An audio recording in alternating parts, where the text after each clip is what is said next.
Conquering anger, a path to inner peace and self-mastery. Imagine a life free from the shackles of anger, a life where inner peace reigns supreme, and your reactions are guided by reason and wisdom rather than impulsive fury. In this video, we embark on a transformative journey to understand the nature of anger, its corrosive effects on our well-being, and practical strategies to dismantle its power over our lives.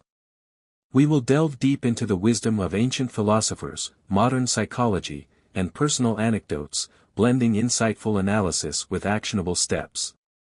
Consider this a comprehensive guide, a lifeline for those struggling with the fiery grip of anger, and a beacon of hope for those seeking a more serene and fulfilling existence. Anger, a primal emotion deeply ingrained in the human experience, is often triggered by feelings of frustration, injustice, or unmet expectations. It can manifest as a fleeting irritation or a consuming rage, clouding our judgment and distorting our perception of reality. While anger can serve a protective function in certain situations, signaling a threat to our well-being or motivating us to defend our values, its uncontrolled expression can lead to destructive consequences. Relationships crumble, opportunities are lost, and our physical and mental health suffers under the weight of its corrosive influence. But what if we could rewrite the script, transforming anger from a destructive force into a catalyst for growth and self-discovery? What if we could learn to recognize its triggers, manage its intensity, and channel its energy towards constructive outcomes? This is not merely a utopian fantasy, it is an achievable goal, a journey of self-mastery that begins with awareness and culminates in inner peace. The journey to conquer anger begins with a fundamental understanding of its roots. Anger is rarely a solitary emotion, it is often accompanied by a host of underlying feelings, such as fear, sadness, shame, or vulnerability. These hidden emotions act as fuel, intensifying the flames of anger and making it difficult to control.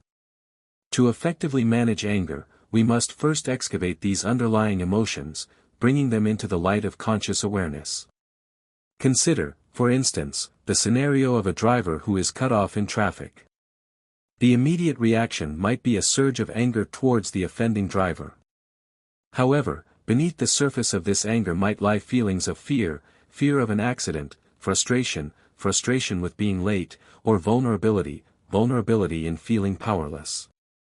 By acknowledging these underlying emotions, we can begin to address them directly, diminishing the intensity of the anger and allowing for a more rational response. This process of emotional excavation requires a commitment to self-reflection, a willingness to confront our own vulnerabilities, and a compassionate understanding of our emotional landscape. It involves asking ourselves probing questions: what am I really feeling right now? What is the source of this feeling? What needs are not being met? By honestly answering these questions, we can gain invaluable insights into the origins of our anger and develop more effective coping mechanisms. Beyond identifying the underlying emotions, it is crucial to understand the cognitive distortions that often accompany anger.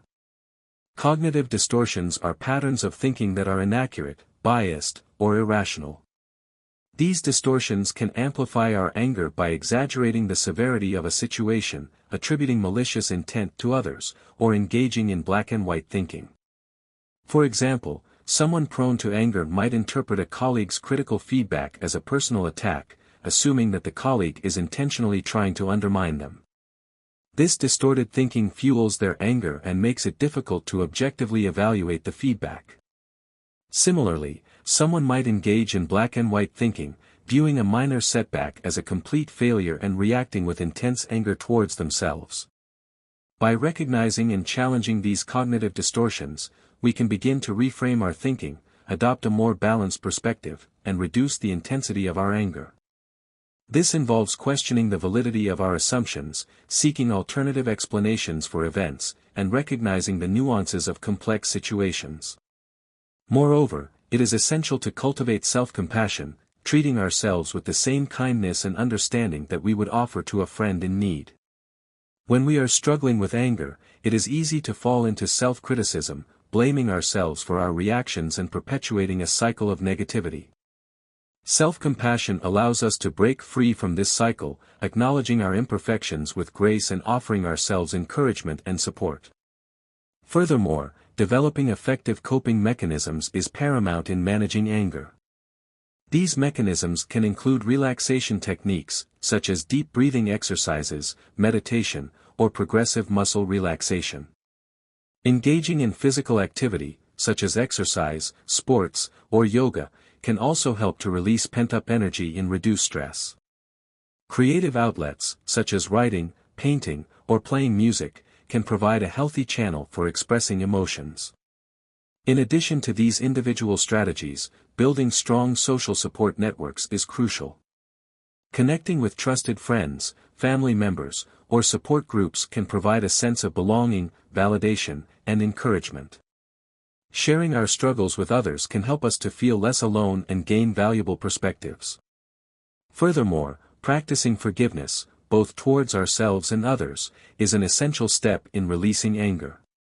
Holding on to grudges and resentments only perpetuates the cycle of anger, poisoning our minds and hindering our ability to move forward. Forgiveness is not about condoning harmful behavior, it is about releasing the emotional burden of anger and resentment, freeing ourselves from the past.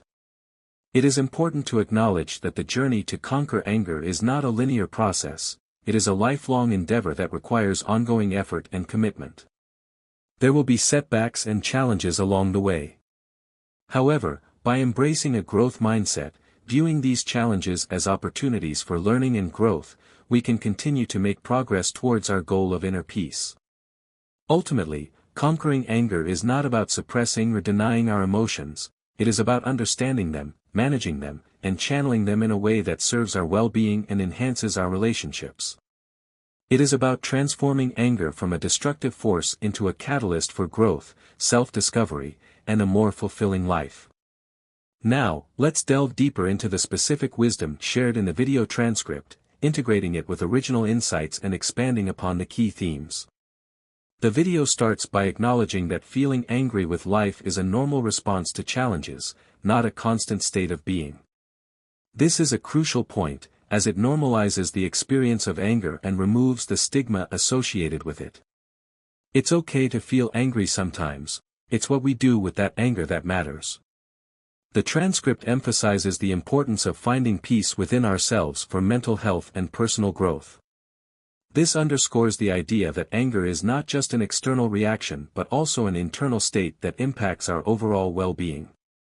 Let's unpack this further. Chronic anger can lead to a cascade of negative consequences, including increased stress levels, weakened immune system, cardiovascular problems, and mental health issues such as anxiety and depression. By cultivating inner peace, we can mitigate these risks and create a more resilient foundation for our mental and physical health. The video then offers a series of insightful observations, beginning with the idea that, if you hate someone, they have won over you. This is a powerful statement that highlights the insidious nature of hatred. Holding on to hatred consumes our energy, distorts our perspective, and ultimately harms us more than it harms the object of our hatred. It's like drinking poison and expecting the other person to die. The act of letting go of hatred is not about condoning the other person's behavior, it's about reclaiming our own power and freeing ourselves from the grip of negativity. The transcript also asserts that strength is not getting angry about anything. This is a nuanced point that requires careful consideration. While suppressing anger altogether is not necessarily healthy, the ability to remain calm and composed in the face of provocation is a sign of emotional maturity and self-control. It doesn't mean we become doormats, but rather that we choose our battles wisely and respond with reason and wisdom rather than impulsive fury. A truly strong person possesses the ability to assess a situation objectively, regulate their emotions, and respond in a way that aligns with their values and goals. The notion that, as you age, you become more aware that being angry is not worth it, reflects a gradual shift in perspective that often occurs with maturity. As we accumulate life experiences, we come to realize that anger is often a wasteful emotion, draining our energy and hindering our ability to find solutions. We learn that holding on to anger only prolongs our suffering and prevents us from moving forward. This realization can be a powerful motivator for cultivating more constructive ways of dealing with conflict and frustration. The transcript further states that anger makes us feel like we're alone. This highlights the isolating effect of anger. When we are consumed by anger, we tend to withdraw from others, creating a barrier between ourselves and the people we care about. Our anger can also alienate others, pushing them away and further reinforcing our feelings of isolation.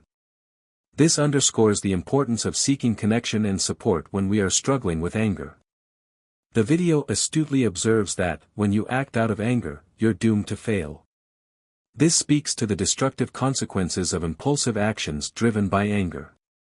When we are in the grip of anger, our judgment is clouded, and we are more likely to make rash decisions that we later regret. We might say or do things that damage our relationships, jeopardize our careers, or even lead to legal trouble. This emphasizes the importance of taking a step back, calming down, and thinking clearly before reacting to a situation that makes us angry. The transcript declares that anger is the worst thing that can happen to someone, and patience is what will protect them. This is a bold statement that underscores the profound impact of anger on our lives.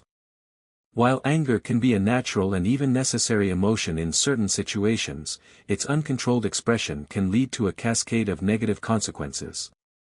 Patience, on the other hand, allows us to approach challenges with composure, clarity, and a greater chance of finding solutions. It's a shield against the destructive forces of anger. The observation that someone else can't hurt you unless you let them highlights the importance of personal boundaries and emotional self-reliance. While external events can certainly trigger anger, our reactions are ultimately within our control. We have the power to choose how we respond to provocation, and we can refuse to let others dictate our emotional state. This requires cultivating a strong sense of self-worth, setting healthy boundaries, and practicing assertive communication. The statement that, when you think you're hurt, you are hurt, speaks to the power of perception. Our interpretation of events can significantly influence our emotional experience.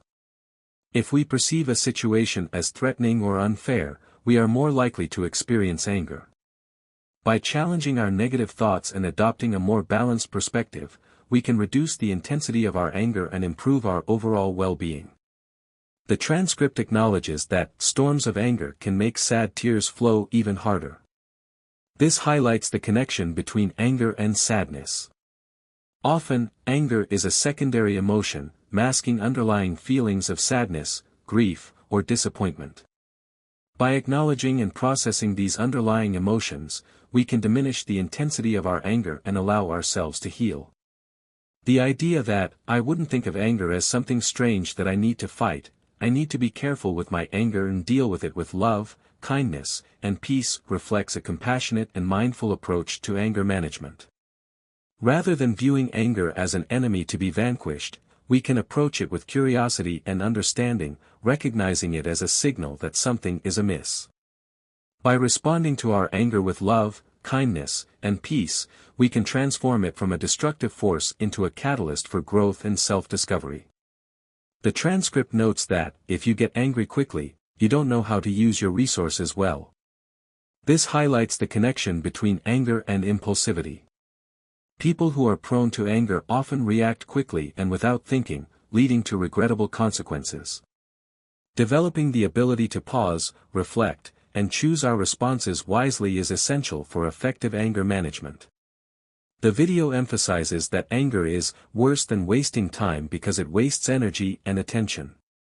This speaks to the debilitating effect of anger on our cognitive function. When we are consumed by anger, our attention is narrowed, and our ability to think clearly is impaired.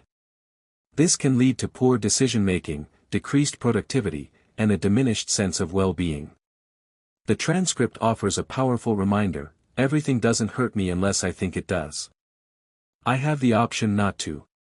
This underscores the importance of cognitive reframing. We have the power to choose how we interpret events and how we respond to them. By challenging our negative thoughts and adopting a more positive perspective, we can reduce the frequency and intensity of our anger. The assertion that no one gets better by making someone else hurt highlights the futility of revenge. Seeking revenge only perpetuates the cycle of violence and negativity, harming both the perpetrator and the victim. True healing and growth come from forgiveness, compassion, and a commitment to breaking the cycle of harm. The transcript aptly observes that hatred is an obvious and public sign of an inferiority problem. This is a provocative statement that suggests that hatred often stems from feelings of inadequacy or insecurity. When we feel threatened by others, we may resort to hatred as a defense mechanism, attempting to elevate ourselves by belittling others. By addressing our own feelings of inferiority, we can diminish the need to resort to hatred. The video encourages us to recognize that what bothers us about other people can help us learn more about ourselves. This highlights the power of projection. Often, the traits that we dislike in others are reflections of traits that we disown or suppress within ourselves. By examining our reactions to others, we can gain valuable insights into our own unconscious patterns and behaviors. The transcript wisely notes that, as soon as we get angry, we stop looking for the truth and start looking out for ourselves. This speaks to the self-centered nature of anger. When we are in the grip of anger, our primary focus is on defending ourselves and protecting our ego, rather than seeking objective truth. This can lead to misunderstandings, misinterpretations, and a failure to resolve conflicts constructively. The video highlights the various triggers for anger, including being judged and feeling alone and different, losing your cool and getting angry, holding on and living with anxiety, imagining things and missing the moment, wishing and going through pain until you get it. These triggers are diverse and multifaceted, reflecting the complex nature of anger. By identifying our own personal triggers, we can develop strategies for managing our reactions and preventing anger from escalating. The transcript offers a crucial reminder: it's your fault if you ever lose your cool. No one else is ever responsible for how you feel. This underscores the importance of personal responsibility. While external events can certainly trigger anger, our reactions are ultimately our own. We have the power to choose how we respond to provocation, and we cannot blame others for our emotional outbursts. The video notes that no one asks how to stop anger from happening, but everyone does ask how to deal with it when it does. This highlights the reactive nature of most anger management strategies. Rather than focusing on prevention, we often wait until anger has already erupted before attempting to control it. This underscores the importance of developing proactive strategies for preventing anger from escalating in the first place. The transcript emphasizes that it's not my fault if other people hurt me.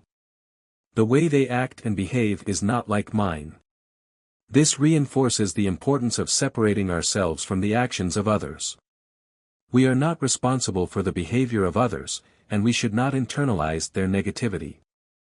By maintaining a clear sense of self and setting healthy boundaries, we can protect ourselves from the harmful effects of other people's actions. The video observes that the things that make a man angry define him. This highlights the connection between our values and our anger.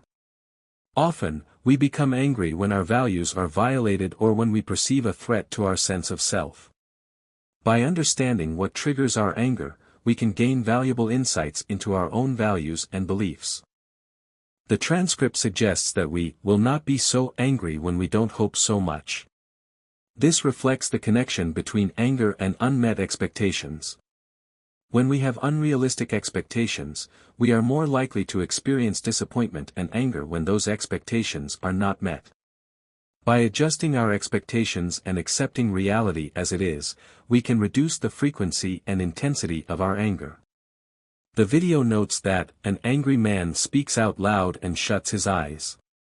This highlights the connection between anger and impulsivity. When we are in the grip of anger, we are more likely to speak without thinking, saying things that we later regret. We also tend to shut ourselves off from other perspectives, becoming fixated on our own point of view. The transcript advises us to wait to get what you want. Don't let a shout make you feel good about yourself. This underscores the importance of patience and self-control. We should not be swayed by impulsive desires or succumb to the temptation to lash out in anger. By waiting patiently and pursuing our goals with diligence and perseverance, we are more likely to achieve lasting success and satisfaction. The video suggests that being nice is the best way to get back at someone. This highlights the power of kindness and compassion. Rather than seeking revenge, we can respond to negativity with positivity, disrupting the cycle of harm and creating a more harmonious environment. The transcript presents a compelling ethical guideline: when you feel upset, follow this rule: if it doesn't hurt the community, it doesn't hurt me either, and if it is getting angry won't help. This emphasizes the interconnectedness of individuals within a community. Our emotional reactions should be tempered by a consideration of their impact on others. If a situation primarily affects us personally and does not harm the broader community, then harboring anger may be an unproductive and self-centered response. Conversely, if the situation does impact the community negatively, anger should be channeled into constructive action rather than simply fueling destructive emotions. The video underscores the importance of emotional regulation, stating, "People say things that are out of our control, but we can choose how to respond." In order to be emotionally intelligent, we must not let other people control our thoughts. This highlights the power of agency we possess in determining our emotional state. While external stimuli, such as the words or actions of others, may trigger an initial emotional response, we have the capacity to consciously choose how we interpret and react to those stimuli. Emotional intelligence involves recognizing our own emotions and the emotions of others, and using that awareness to guide our thinking and behavior. The transcript offers a profound insight: we can only be present with other people's darkness when we know our own well. Perhaps our cruelties and anger would go away if we could learn to love ourselves even a little. This suggests that self-acceptance is a prerequisite for genuine empathy and compassion. To truly understand and connect with the struggles of others, we must first acknowledge and accept our own imperfections and vulnerabilities. By cultivating self-love, we diminish the need to project our insecurities onto others, thereby reducing cruelty and anger. The video challenges the common misconception that insults have inherent power, stating, "An insult doesn't make a person act how it makes them feel about themselves." This suggests that the impact of an insult is not determined by the words themselves, but rather by the recipient's pre-existing self-perception. If someone has a strong sense of self-worth and believes in their own value, an insult is unlikely to have a significant impact. Conversely, if someone is insecure and doubts their own worth, an insult may be deeply wounding. The transcript asserts, people who really understand don't get angry very often. People who are proud of their anger don't really get it. This highlights the link between understanding, wisdom, and emotional regulation. Those who have a deep understanding of themselves, others, and the world are less likely to be easily provoked to anger. They possess a broader perspective, a greater capacity for empathy, and a more nuanced understanding of complex situations. Conversely, those who take pride in their anger often lack self-awareness and emotional maturity. The video suggests, a vocal threat is the most reliable proof that someone is powerless. This speaks to the difference between true power and mere aggression. Those who are genuinely powerful do not need to resort to threats or intimidation to assert their dominance. Their power is evident in their actions, their competence, and their ability to influence others through reason and persuasion. Threats, on the other hand, are often a sign of weakness, an attempt to compensate for a lack of genuine power. The transcript offers a valuable warning: it's like a sword that cuts both ways. You cut yourself when you cut someone else. This highlights the interconnectedness of actions and consequences. Every action, whether positive or negative, has repercussions that extend beyond the immediate target. When we act with anger and aggression, we not only harm others but also inflict damage upon ourselves. We create a toxic environment, damage our relationships, and erode our own sense of well-being.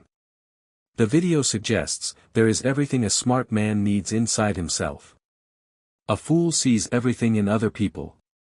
This speaks to the importance of self-reliance and inner resources. True wisdom and fulfillment come from cultivating inner strength, developing self-awareness, and drawing upon our own inherent capabilities. Fools, on the other hand, are constantly seeking external validation and blaming others for their misfortunes.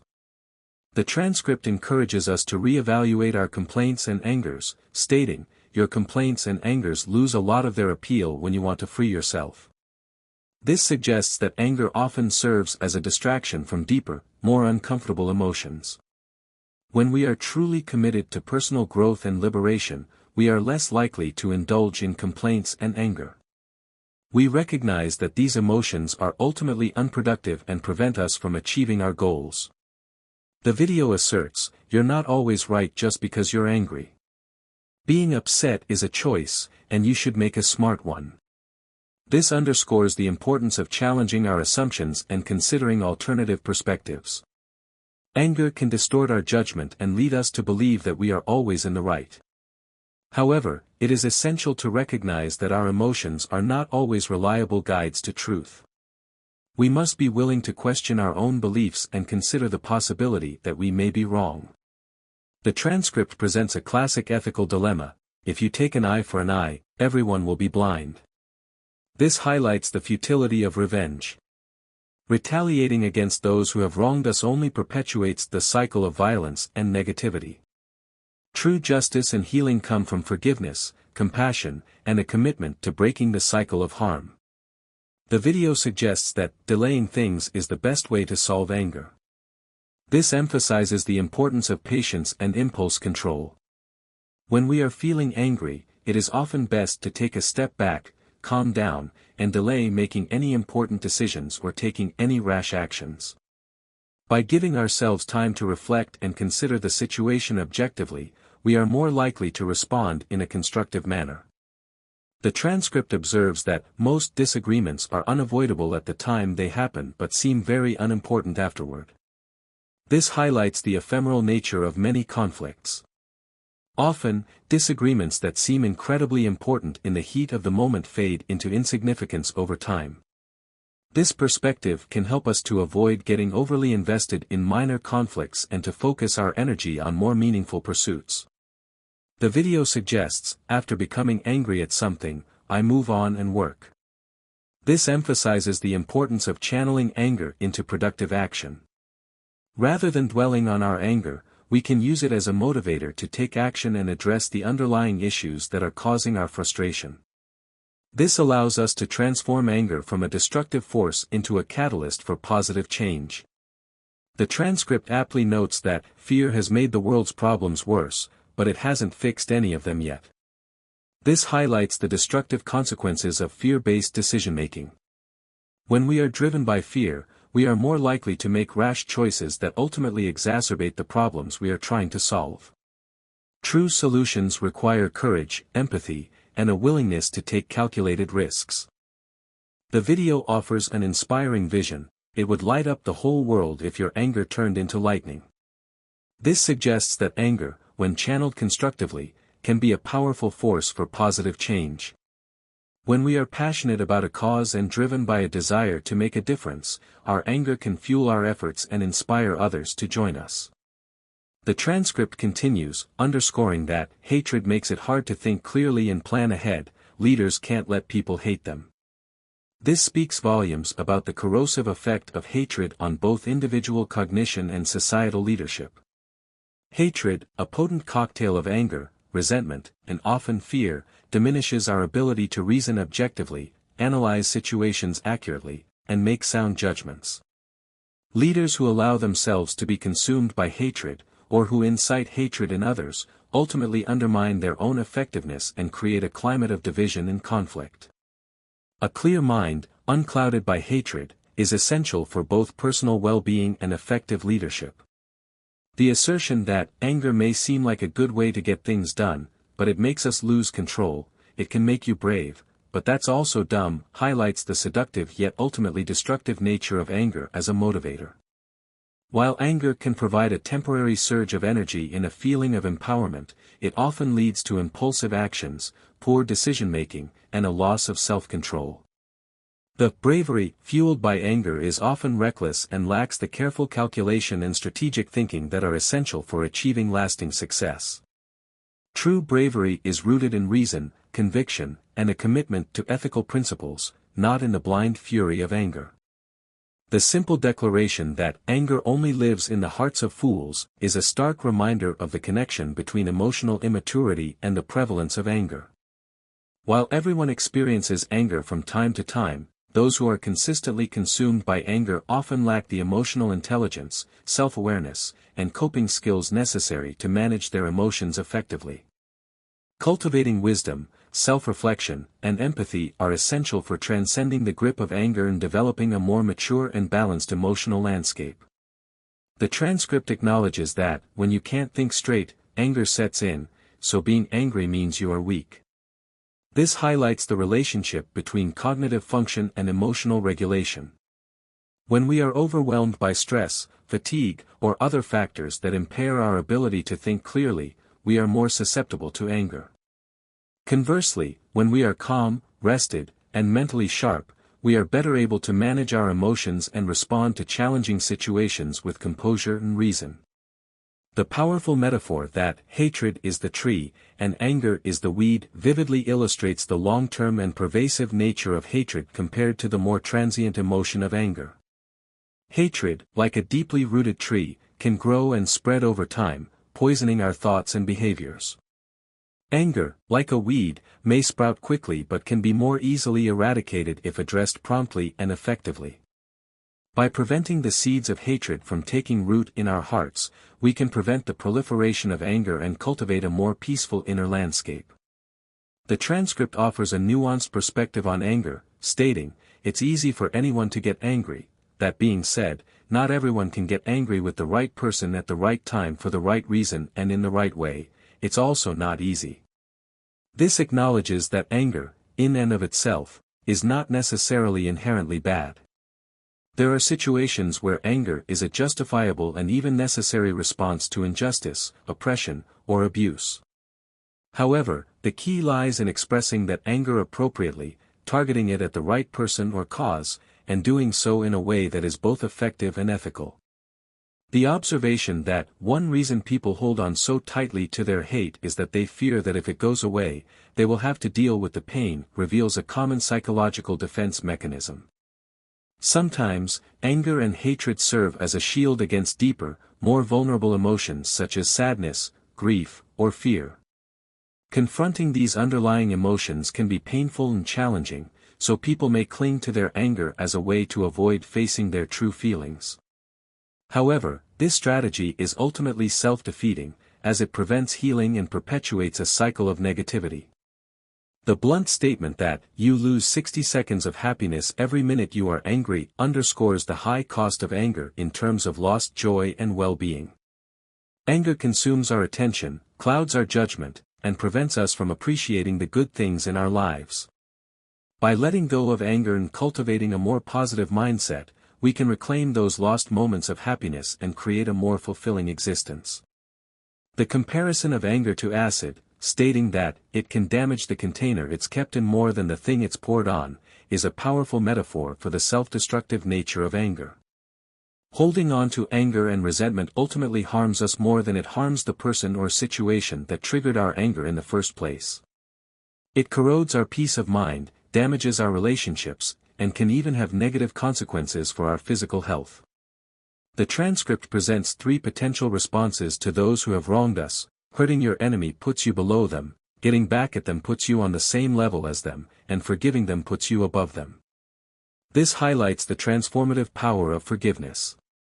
Seeking revenge only perpetuates the cycle of violence and negativity, while forgiveness allows us to break free from that cycle and rise above the pettiness and resentment that consumes so many people. The video offers a grim reminder: before you go on a payback trip, you should dig 2 graves. This emphasizes the potential for retaliation to backfire and harm the retaliator as well as the intended victim.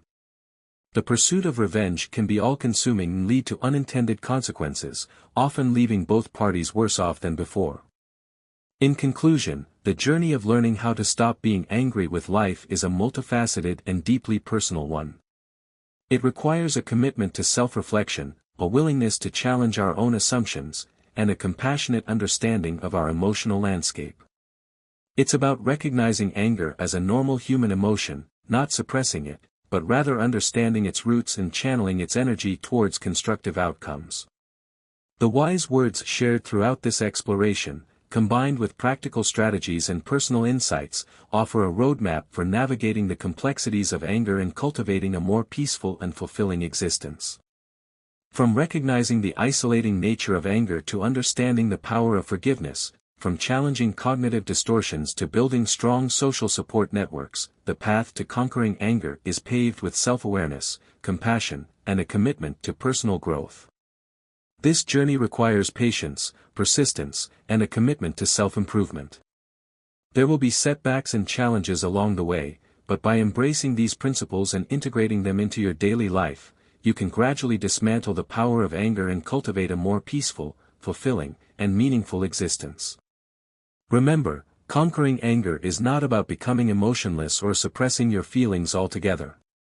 It's about learning to understand your emotions, manage them effectively, and channel them in a way that serves your well-being and enhances your relationships. It's about transforming anger from a destructive force into a catalyst for growth, self-discovery, and a more fulfilling life. It's a journey of self-mastery that begins with awareness and culminates in inner peace. And that, my friends, is a journey worth undertaking.